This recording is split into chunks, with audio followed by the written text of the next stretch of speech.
안녕하세요. 오늘 딥다이브, 여러분이 보내주신 자료들 속으로 깊이 들어가 보겠습니다.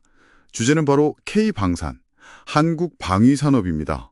어떻게 이렇게 세계적으로 주목받게 됐는지, 그 배경과 핵심 동력, 또 앞으로의 과제는 뭔지 한번 제대로 파헤쳐보죠. 네, 반갑습니다.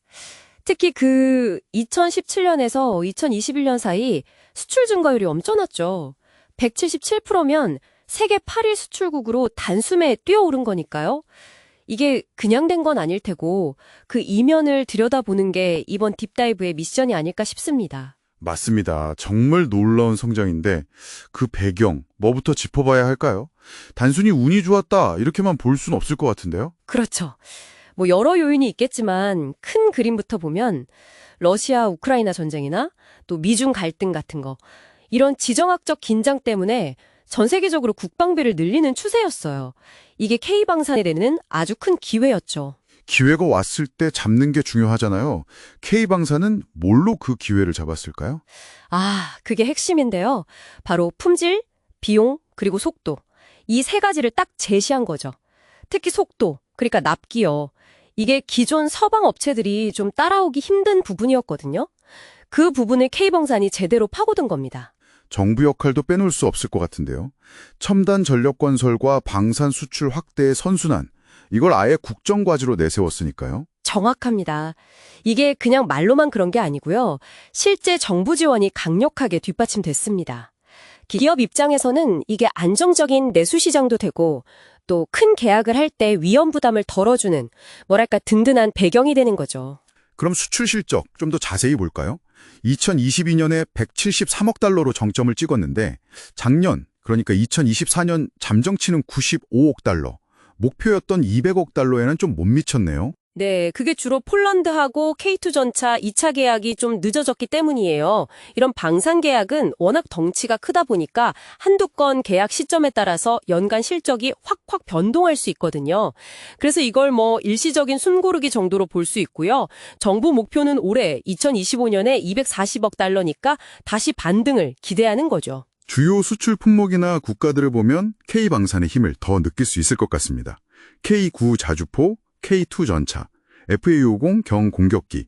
이제 이름만 대면 알 정도죠. 맞아요. 폴란드가 뭐 말씀하신 K2 전차, K9 자주포, 천모 다연장 로켓, FA50까지 정말 많이 사갔죠. 최대 고객이고요. 그리고 아랍에미리트, UAE의 천공 I2 미사일 시스템, 이게 한 10조 원 규모였거든요.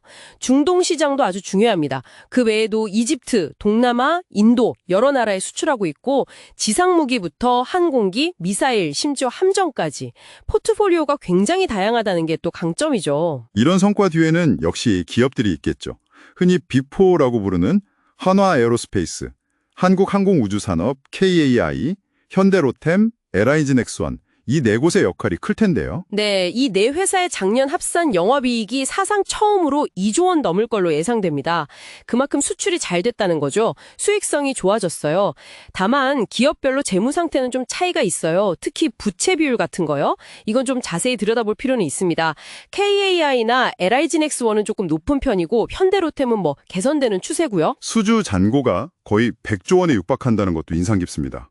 94조 9천억 원이면 와, 앞으로 몇 년간은 일감이 쌓여 있다는 거네요. 그렇습니다. 이게 엄청난 거죠. 이 수주 잔고가 앞으로의 안정적인 성장을 보여주는 지표거든요. 특히 하나 에어로스페이스 같은 경우는 그 지상방산 수주 잔고 중에 수출 비중이 65%가 넘어요. 65%나요? 네.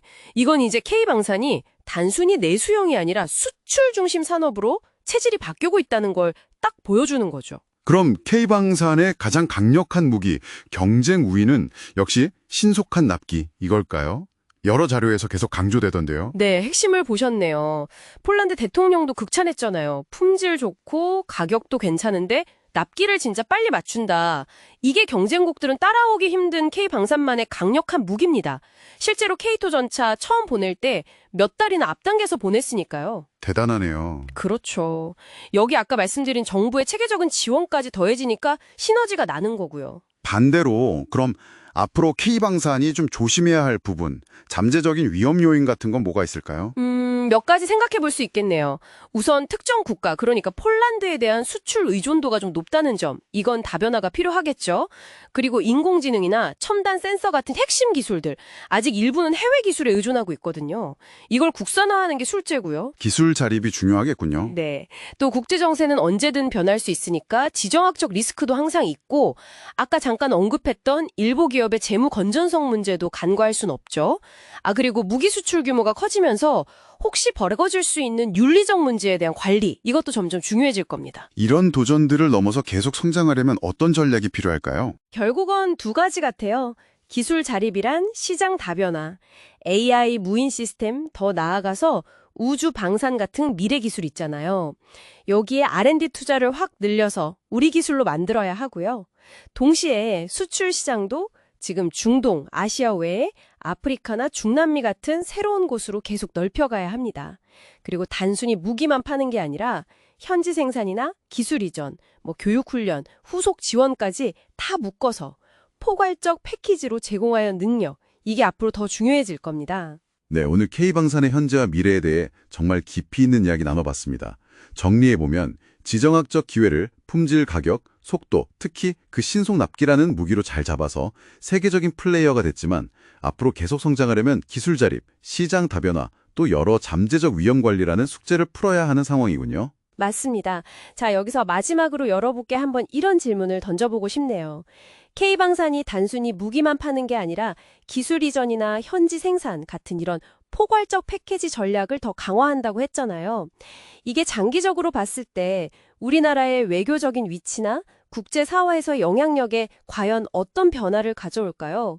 그냥 경제적인 이익만 계산할 게 아니라 좀 더 깊은 전략적인 의미가 있지 않을까 한번 생각해 보시면 어떨까 싶습니다.